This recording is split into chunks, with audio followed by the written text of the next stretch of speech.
Putin की force की तरफ से दावा किया जा रहा है कि यूक्रेन के युद्ध में हाइमार्स के दिन पूरे हो चुके हैं। रूस को यह पता चल गया है कि हाइमार्स मल्टी रॉकेट सिस्टम -20 डिग्री तापमान में काम करना बंद कर देता है। यानी ठंड बढ़ी तो हाइमार्स रॉकेट सिस्टम पूरी तरह जाम हो जाएगा।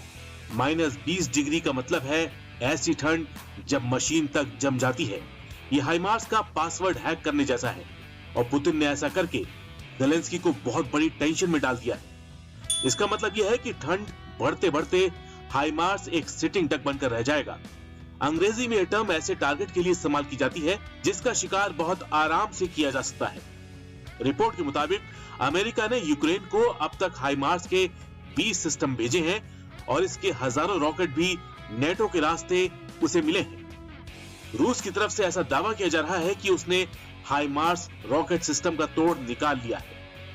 हाइमार्स को रोकने के लिए कोई नया एयर डिफेंस सिस्टम नहीं बल्कि एक नया सॉफ्टवेयर तैयार किया गया है जिससे रूस ने अपने एयर डिफेंस सिस्टम को अपग्रेड कर दिया है।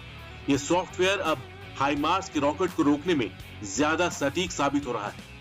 यह हाइमार्स के रॉकेट की ट्रेजेक्टरी यानी उसके फ्लाइट पाथ को ज्यादा बेहतर तरीके से ट्रैक करके उसे रोक सकता है। यूक्रेन युद्ध के बीच जब ज़ेलेंस्की हाइमार्स से अलग अलग मोर्चे पर रूस पर बमबारी कर रहे हैं, तब बीच में ऐसी रिपोर्ट भी आई कि रूस के हाथ एक हाइमार्स मल्टी रॉकेट सिस्टम लग चुका है।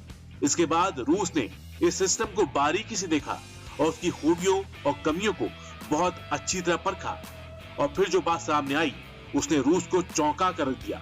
रूस ने हाइमार्स के रॉकेट को भी जांचा परखा। उसके रॉकेट के हिस्से रूस के लैब में भेजे गए। उसे बहुत चौंकाने वाली बात सामने आई। हाइमार्स का रॉकेट माइनस तापमान के बाद दिक्कत करना शुरू कर देता है और रिपोर्ट है कि -15 से 20 डिग्री पर यह रॉकेट काम ही नहीं करता। इसलिए ज़ेलेंस्की को फिक्र इस बात की है कि जब तापमान -20 डिग्री का होगा तो हाइमार्स का इस्तेमाल वो कैसे करेंगे।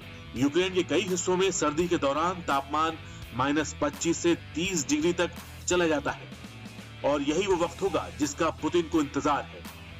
जब पूरा यूक्रेन बर्फ से घिरा होगा तब हाइमार्स के लिए रॉकेट फायर करके अपनी पोजीशन बदलना भी आसान नहीं होगा और ऐसे में ये रूस के जवाबी हमलों का टारगेट बन सकता है। इसलिए हाइमार्स के लिए कड़ाके की सर्दी में छुपना भी आसान नहीं होगा। कह सकते हैं कि हाइमार्स का जो पासवर्ड पुतिन ने क्रैक किया है उसको रिस्टोर करना ज़ेलेंस्की के लिए बहुत मुश्किल हो गया है। अगर आपको वीडियो पसंद आया है तो डिफेंस एडिटर चैनल को सब्सक्राइब कीजिए, इस वीडियो को लाइक कीजिए और शेयर कीजिए और हमें बताइए कि आप और किस तरह के वीडियो डिफेंस एडिटर पर देखना चाहते हैं। बहुत बहुत शुक्रिया।